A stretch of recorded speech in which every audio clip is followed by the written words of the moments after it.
Twitter marketing, how to build the right Twitter persona. Let's be clear here. To become successful on Twitter, you cannot just rely on content. I know that's kind of a shock to a lot of people. After all, the old saying, content is king, shows no signs of ceasing to be true. Think about it, when people read content, you actually position their mind, you condition what they're thinking, you have a role to play in determining what they think is important and what can be safely disregarded. Once you get somebody's attention, you get a chance to influence that person. You probably don't need me to remind you of this basic fact about the human condition.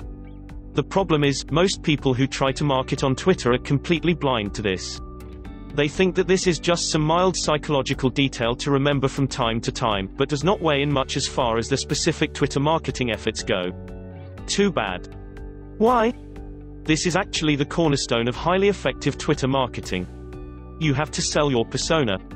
You have to sell people on the fantasy. What is the fantasy? That you really know your stuff. I'm not putting you down, I'm just laying it like it is. If you want to be truly honest with yourself, there are probably bigger and more credible experts out there. You know it. They know it. The problem is if you do not market on Twitter using the right persona, your inadequacies are all too apparent. People can see through you. People can spot you a mile away, and guess what? They're not going to trust you. They couldn't care less. This is why you need to build a persona. Your persona establishes credibility. It projects your authority, so people are more likely to give you the benefit of the doubt. How do you do this? Well, there are 3 things you can do. First, must have graphical brand consistency. In other words, if people want to cross your brand on YouTube, the look and feel of your brand should be similar enough to the impression they get on Twitter. When they run into you on Pinterest or Instagram, everything should fit together. The great thing about this is, the more they interact with your brand, the more credible you become. The more they run into your graphics, the more they're reminded of what kind of value you bring to the table. Second, interlocking content feeds. This is just a fancy way of saying that when you post on YouTube, you should also promote stuff that you do on Twitter and vice versa. When you promote on Pinterest, you should talk about the stuff that you do on Twitter, Facebook and everywhere else.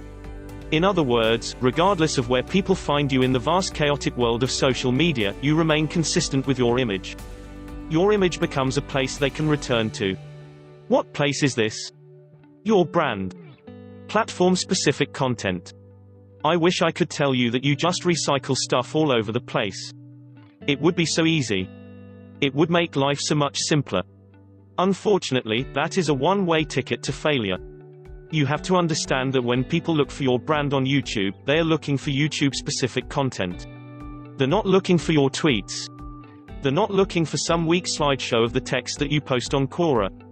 They're looking for video. In other words, they're looking for content that is specifically tailored to the social media platform you're on. So, how does this work? If you're on a platform that is big on pictures, you must have picture content. If you're on a platform that is primarily video, then you show video content. Now, keep in mind that this is not just converted or transformed content.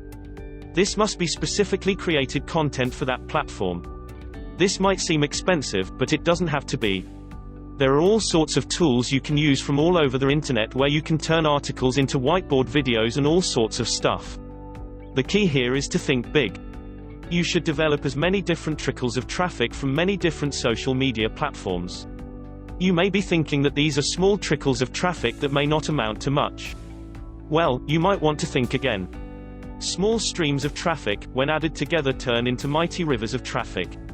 These rivers of traffic, when properly managed, can turn into a nice substantial stream of cold hard cash. And if you want to learn more, I recommend you click the link in the description to learn how to be a highly successful internet marketer.